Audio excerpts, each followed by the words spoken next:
I wish it were true. 61. Yeah.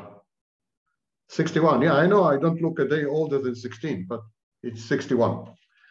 And so it's a bit late for me. Anyhow, no, that's not what I've said. It's not what I've said. Give me about 20 minutes and I will try to sort everything out. You can edit the segments that you feel are redundant or whatever. What I'm saying is that we're in a period of transition. Now, periods of transition comprise the bulk of human history. Like we were always transitioning somewhere. We were transitioning from the Roman Empire to the barbarians. We were transitioning from polytheism to monotheism. Humanity, mankind, is always transitioning. But this is the first period in human history, recorded and not recorded, prehistory. It's the first period where we are having multiple transitions. And each one of these transitions is tectonic, is like enormous, is fundamental, is essential. And we are having all of them simultaneously. And what's even more unprecedented is that we have no elites left, or at least trusted elites, no institutions. You know, in the past, people went through transitions. And transition is always disorienting and dislocating and terrifying, and it's surrealistic. Transitions are like a horror movie or like a nightmare. But people went through transitions, pandemics, wars, clashes, collapse of empires, you name it. They went through transitions. But they had a fallback. They could always go back to the clan, to the tribe, to the village, to the family, to the church, to the feudal lord, to the professional guild. They had communities, they had institutions which were tried and true for centuries and sometimes millennia. And so, yeah, you as an individual, you went through trials and tribulations and vicissitudes. The world was falling around your ears and everything was horrible, but you always had where to go. You always could revert to something which kept you grounded and centered, something that cushioned, comforted, and buffered the changes, something that reduced your anxiety. So we are having all these transitions. And multiple. I think about four or five domains of transition, maybe 6, and I can break them down. So we start with the political arena, POLITIES, political organization. So until very recently, like 250 years ago, which is nothing, it's a blink of an eye in human history. Until 250 years ago, we had monarchies. We had kings and queens. Everything was hierarchical, everything was arranged. The rulers ruled by divine favor. They adhered to a code of conduct, which was codified over sometimes millennia. So we had monarchies, and monarchies had lasted thousands of years. I mean, dynasties lasted hundreds of years, but monarchy as an institution lasted thousands of years. And then, because of various demographic pressures, we'll come to it a bit later, monarchies became empires. Now, whenever a monarchy becomes an empire, it's unstable. It becomes unstable. It's destabilized because empires comprise a multiplicity of cultures and societies and geographies and demographies. And empires, therefore, are very unstable structures. They fluctuate, they're volatile. And so there are inner tensions in empires. And so what happened is most monarchies became empires, starting in the 15th centuries, 16th century became empires. And then there was inner instability and they fell apart, they crumbled. And so the monarchies were laid bare And then monarchies fell. Many monarchs were beheaded or shot, guillotined, or executed. The Romanovs, Louis XVI, etc. So the monarchies fell apart, and there was nothing there. There was a void. There was not a single model, because monarchy was a universal model. You had monarchies everywhere. You had monarchies in China, you had monarchies in Austria, you had monarchies, I mean, you name it, you had monarchies. Russia, everywhere there was monarchy. It was the universal organizing principle of human affairs, politically speaking. But when monarchies fell apart and disappeared, vanished, were eradicated, we didn't have a universalist model to replace them with. So we started to experiment. We started to experiment, and there were multiple experimental political systems. There was communism and socialism and fascism and liberal democracy and you name it, and aristocracy. And there were all kinds of contested alternatives to monarchy. And to this very day and age, we're still undecided. Sometimes democracy is on the ascendance, sometimes autocracy is on the ascendance, sometimes ochlocracy, mob rule, is on the ascendance. We're still not decided. We haven't settled on a single model. And we are unlikely to settle on a single model, although if I had to bet, I would bet on autocracy, authoritarian models of organization, if I had to bet, because they reduce uncertainty and they ameliorate or mitigate anxiety. But that's a therapist's point of view. Now you ask,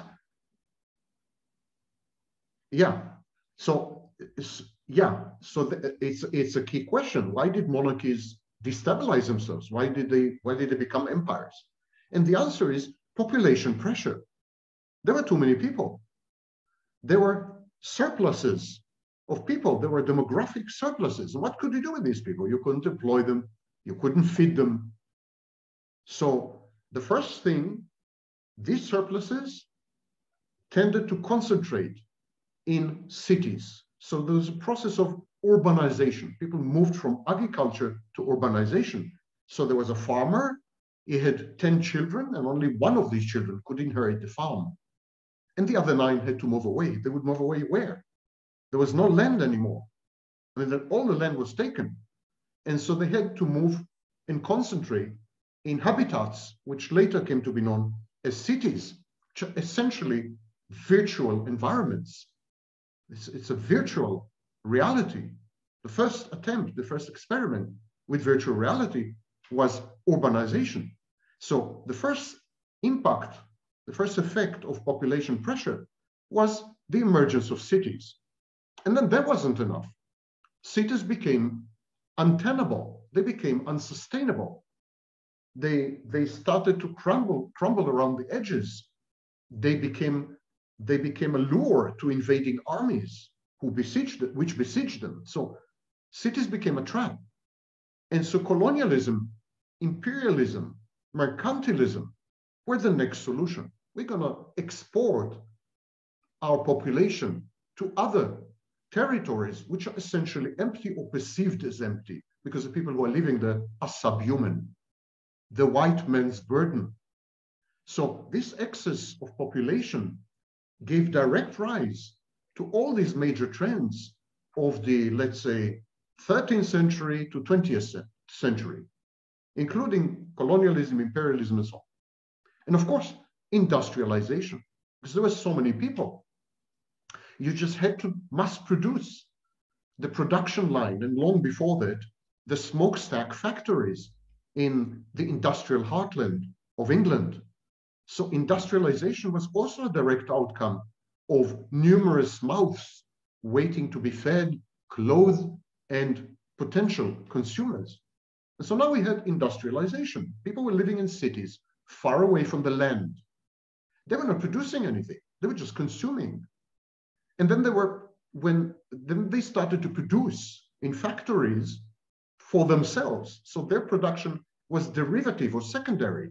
They received agricultural inputs and they converted them into finished products, into industrial goods, which they then themselves had consumed. So there was a decoupling of production from consumption throughout the Middle Ages and well into the Renaissance and so on. The craftsman knew his clients. It was a close-knit community. If I created something with my hands, ceramic, a shoe for a horse, whatever it was. I was a blacksmith. I made pots and pans and swords. I knew my clients. There was a direct linkage between clients and craftsmen, clients and farmer, consumer and producer. What industrialization and urbanization did, and much later colonialism and imperialism did, they decoupled the producer from the consumer. And this resulted in anonymous ad hoc communities, teams, unions, labor unions, and not the least, the nuclear family. Because a nuclear family is an ad hoc community. It's a man and a woman coming together to produce offspring. Then once this is done, majority of them actually walk away. They divorce. That's how most marriages end. 51% of first-time marriages, well over 80% of third-time, and 75% of second-time marriages. Marriage is an ad hoc arrangement, ad hoc community. And it became the gig economy. Everything became a gig. People self-assembled in what began more and more to resemble networks. And of course, this gave rise to technologies which have facilitated and empowered this. So this is the political and economic aspect.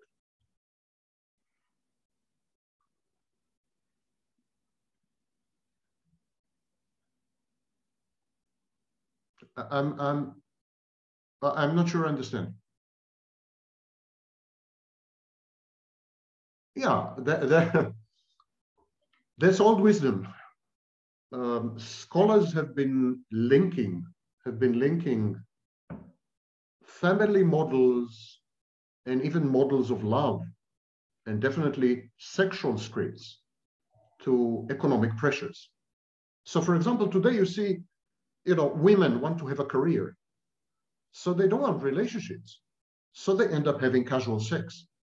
Casual sex is a direct derivative of economic pressures. And it's always been the case. There are works by Westermark and others. I mean, it's always been the case. The monogamous family, that's an artifact. It's an artifact of the hierarchical agricultural state. The agricultural state demanded single family labor units. And you needed to be sure of paternity. The agricultural state produced agricultural surpluses. Some of these surpluses went to the city, all of them actually. So there was a need to manage agricultural surplus. And the best way to manage agricultural surplus is to pass it on to the new generation by way of inheritance. But you want to be sure that the kid is yours, that the children are yours. So that's where monogamy comes in. It's a mechanism to regulate equitable distribution of surpluses, also known as wealth, across generation, intergenerationally. It's a conveyor belt, the monogamous family. It creates wealth and then it hands it over to the next generation. So paternity is crucial. Paternity is crucial, hence monogamy and the sanctions that are attendant upon the violation of monogamy, in some cases by pain of death.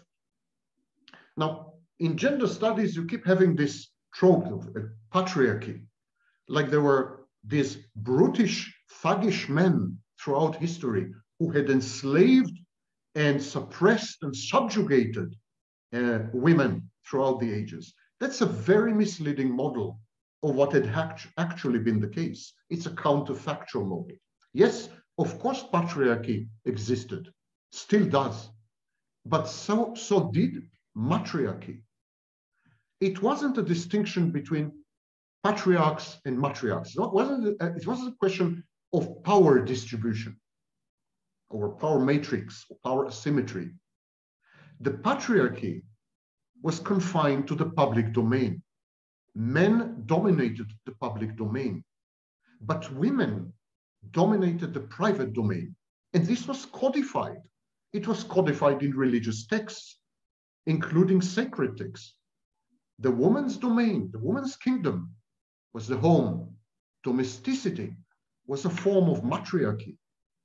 And the men's domain was everything public, affairs of the world. So there was a division of labor and a division of power and a boundary between the powers. And that the powers were all the time in constant flux and in constant negotiation and in constant consensus building and compromising. So it's not true that there was only matriarchy. The public domain was patriarchal. The private domain was matriarchal. But what had happened is, and what is happening today, matriarchy is on the ascendance. Women are taking over. So now they have the private domain and they're taking over the public domain as well. You could watch other videos on me. I dwelt on this. Women's earning power, the most critical professions, the number of college graduates. Women are taking over. Men are becoming obsolete by the day, obsolete and inferior. There's a major cataclysmic tectonic power shift in modern society. And so now matriarchy is taking over the public domain. And I think men would begin to be more and more confined to the private domain, house husbands, if you wish.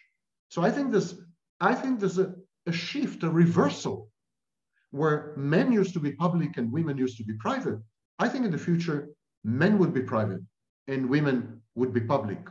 And this is happening because most of the classical traditional family functions had been outsourced. Healthcare, education, even sex, it's all been outsourced, and it's been outsourced well over 200 years ago. Medical and technological innovation allowed women to be free and liberated finally. So now women didn't have much to do within the family because everything was outsourced. Everything was contracted out to all kinds of providers. And they could have sex with anyone they wish without bearing any consequences because of contraception and so on. And they lived much longer and were rejuvenated for much longer. And there were technological innovation that allowed them to interface and interact and network. And so women became so-called emancipated or empowered.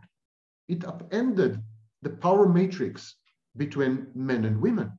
It reduced procreation. There are far fewer children today than ever, including, for example, in China, where 1/2 of people under age 26 pledged to never get married and never have children. So all industrialized countries, Russia, China, United States, United Kingdom, Germany, with the exception of the United States because of immigration, but all industrialized countries are under the replacement rate. There are too few children to replace the previous generations and far too few children to support pension schemes. And this is because women refuse to have children. End of story. This is a major shift in the power matrix where women are taking over and they make the decisions about their bodies, about what they want and don't want to do, and how they want and don't want to function in relationships. So this eliminated, this transition had eliminated obsolete gender roles. There are no gender roles anymore. They're dead. What we have today is unigender. Everyone had been masculinized. Both men and women describe themselves in 95% masculine terms. This is called the stalled revolution. What we have today are men with vaginas, if you don't mind the anatomy, and men with penises. We don't have anymore any meaningful distinctions between men and women as far as gender roles, sexual scripts, functioning, and so on. Everything is homogenized. Men behave exactly like women, women behave exactly like men. They're all men. I cannot emphasize enough the profundity of this amazing development. For 10,000 years, from the time of the hunter-gatherers, for 10,000 years, during the agricultural revolution, 6,000 years ago, urbanization, empire building, monarchies, for 10,000 years, women had been confined to the public realm, to the private realm, to the private domain, and men took over the public domain. But they made a hash of it. Men made a hash of it. They almost destroyed the planet.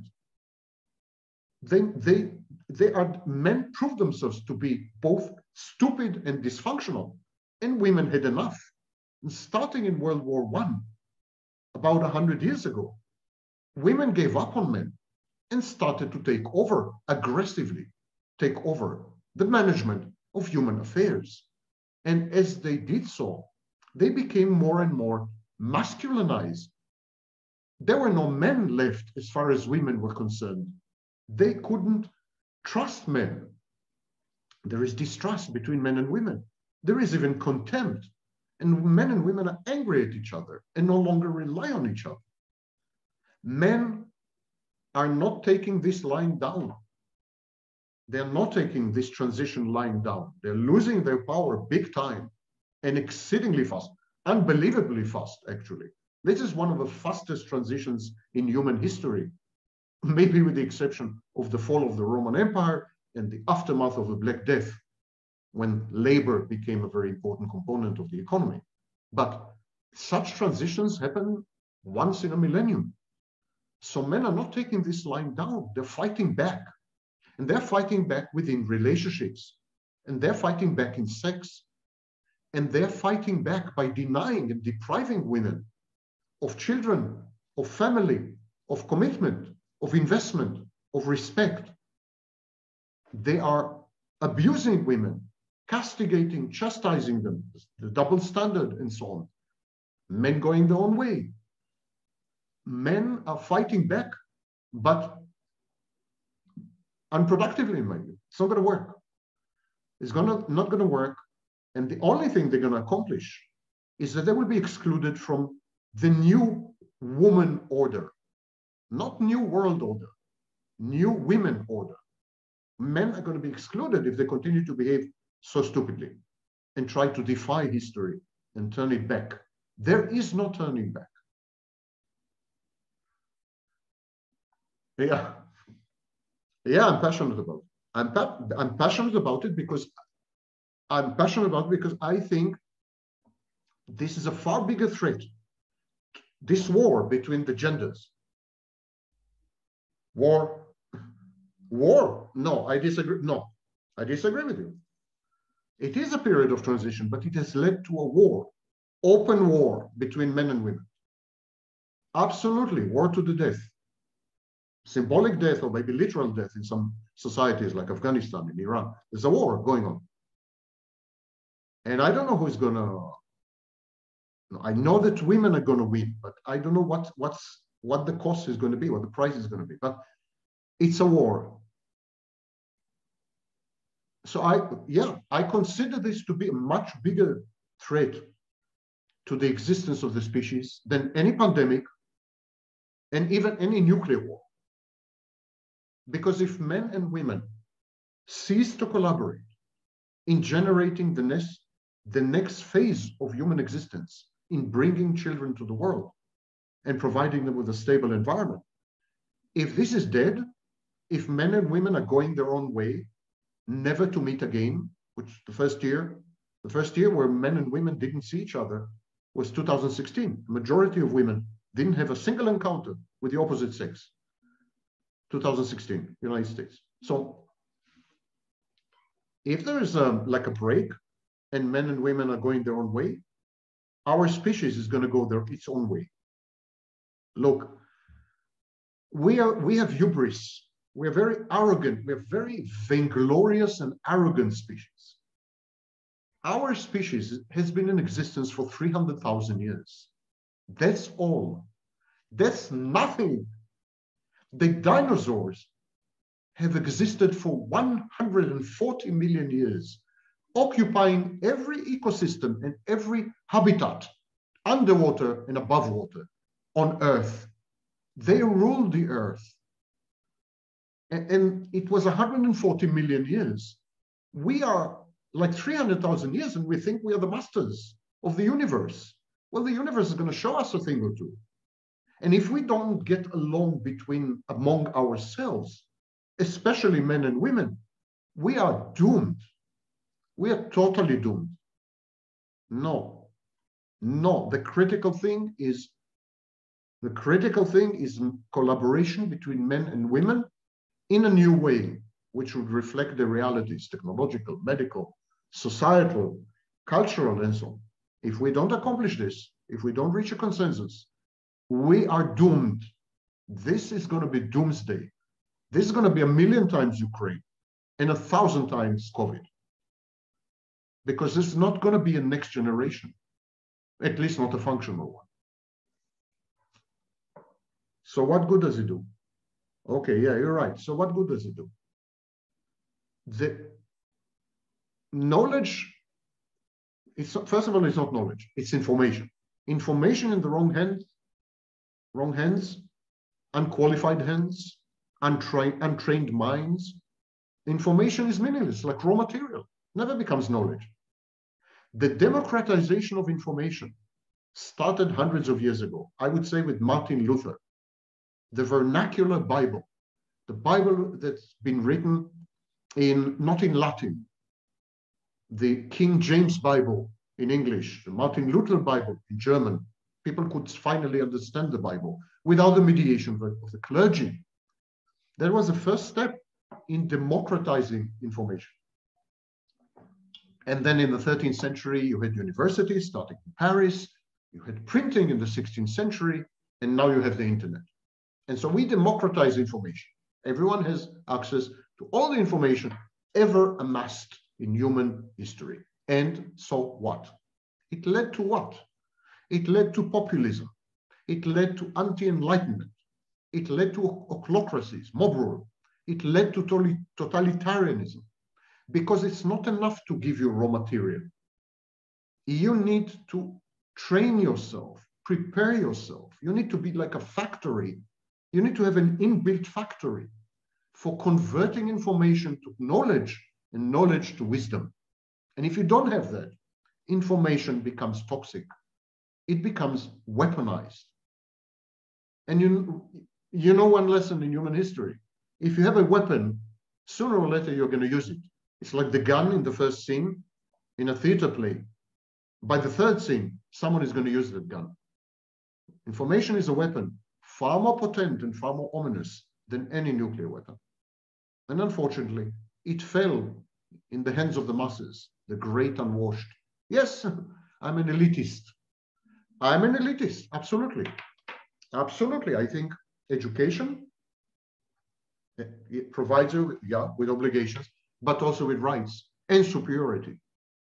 I hold most people in contempt, not because they don't know, but because they don't want to know, because of they're intellectually lazy, because they have no critical thinking and no wish to develop critical thinking, and because they consider themselves grandiosely superior.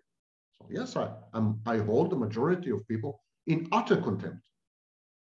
This is an age where almost everyone is contemptible.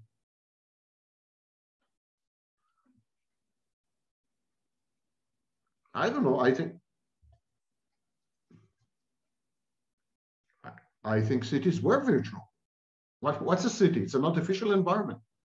It's an artificial environment. And now we are transitioning from first generation virtual reality, which is cities, to second generation virtual reality, cyberspace and the metaverse and social media. That's second generation virtual reality. We are migrating from cities to cyberspace. It's not by accident that it's called cyberspace. It's a space. And it would lead to atomization. People will be lonely. Loneliness will become the standard. There will be individual anonymity. Anonymity fosters aggressive instincts, negative affectivity, envy, hate, rage. So we have widespread anonymity coupled with total loneliness. It's a toxic mixture.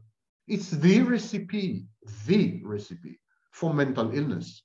And when you add to this self-worship, risk aversion, nothing bad should ever happen to me, self-sufficiency, and magical thinking, it's a bad story.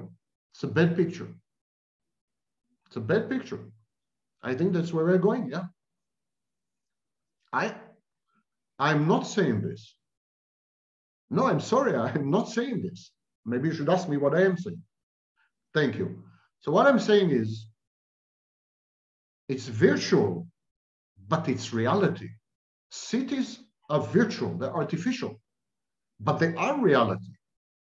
And exactly like David Chalmers says, the philosopher, simulations, artificial intelligence, holograms, virtual reality, multiplayer games, they're all real.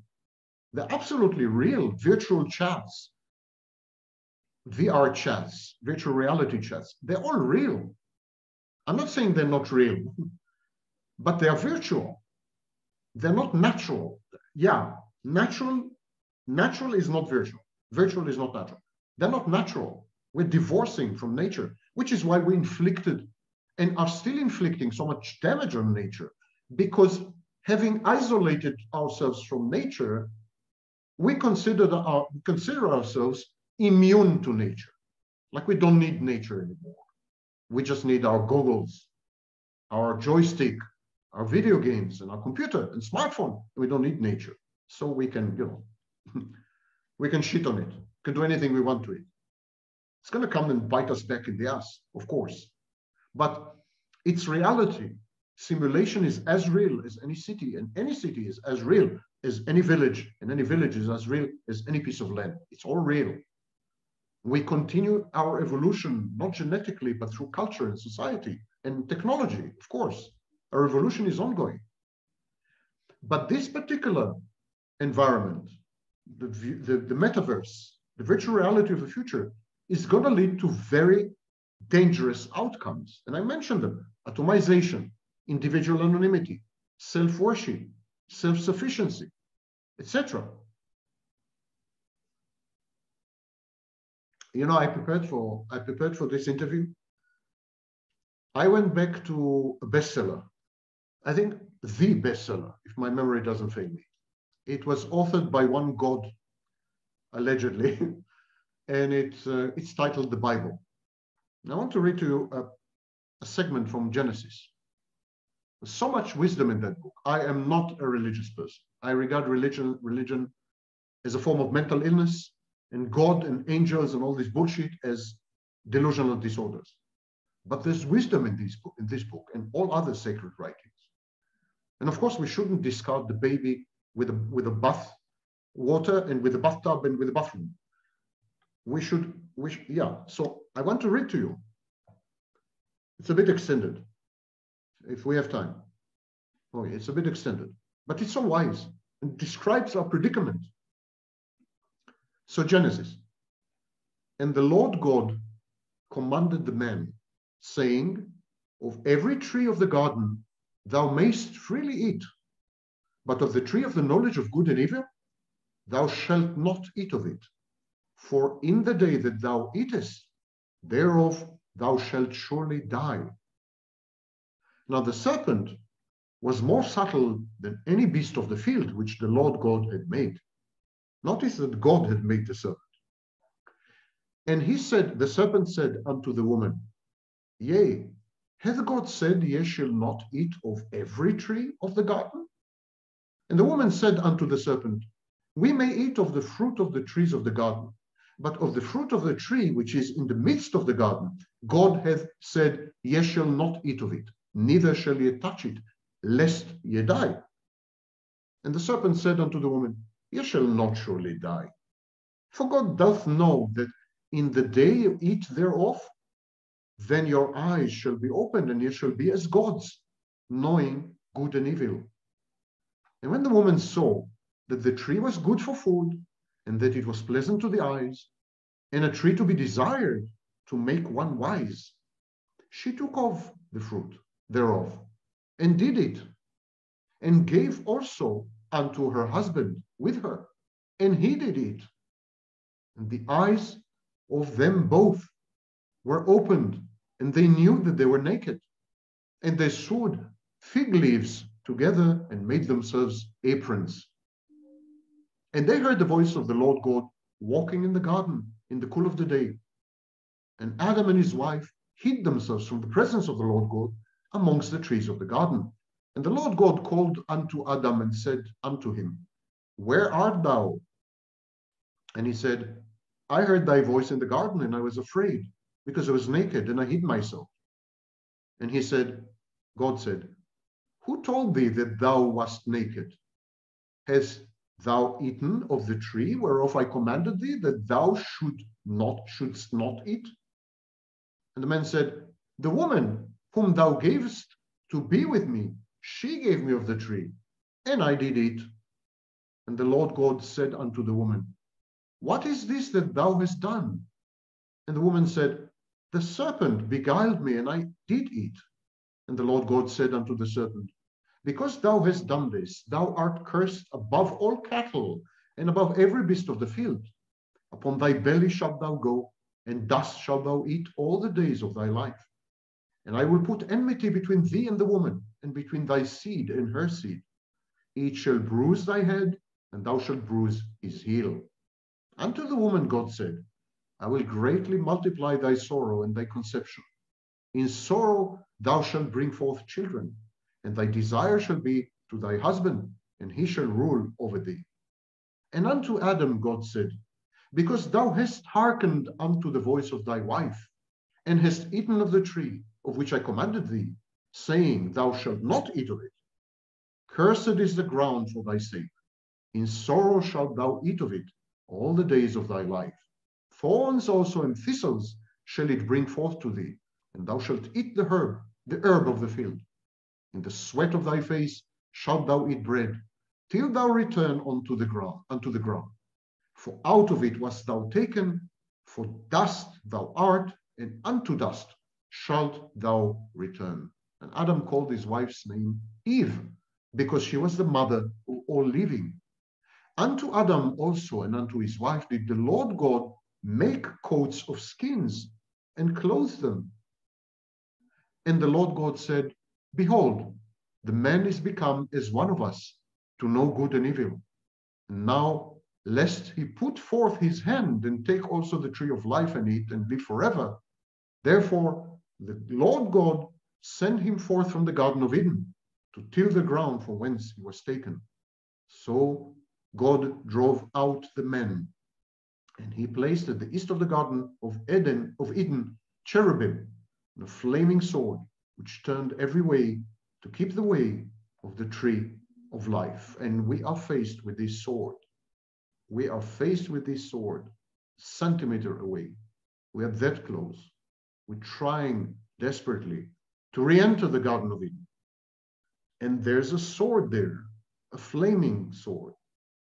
It's going to decimate us if we don't reconceive of all the issues that I've mentioned and manage these multiple transitions and create new institutions, and really, really soon, because it's been already 100 years like this. I just found a book, I think it's titled The Challenge of Our Morality, dated 1924. Well, all these issues are mentioned, literally all of them. I was shocked. It read like a current text. We've done nothing in 100 years to cope with the fundamental transitions that we are faced with. I don't know why we are so lackadaisical, why we are so complacent, why we trust that everything will turn out for the better. It's been going from bad to worse, from bad to worse, and from worse to worst. I don't see anything becoming better. I read Pinker's thesis and so on that the world is a much better place. It's not a much better place. How do we measure a much better place? How many smartphones you have? Or, for example, what's the rate of suicide and how happy people are? And what's the rate of drug use? These are the real tests of happiness, not how much bread you eat and how strong your smartphone, how powerful your smartphone is. Yeah, we can move to narcissism.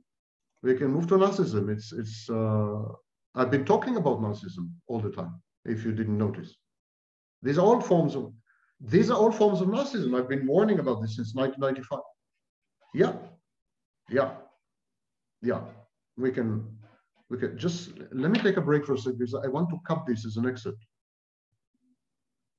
Exactly, and then we go back on the link.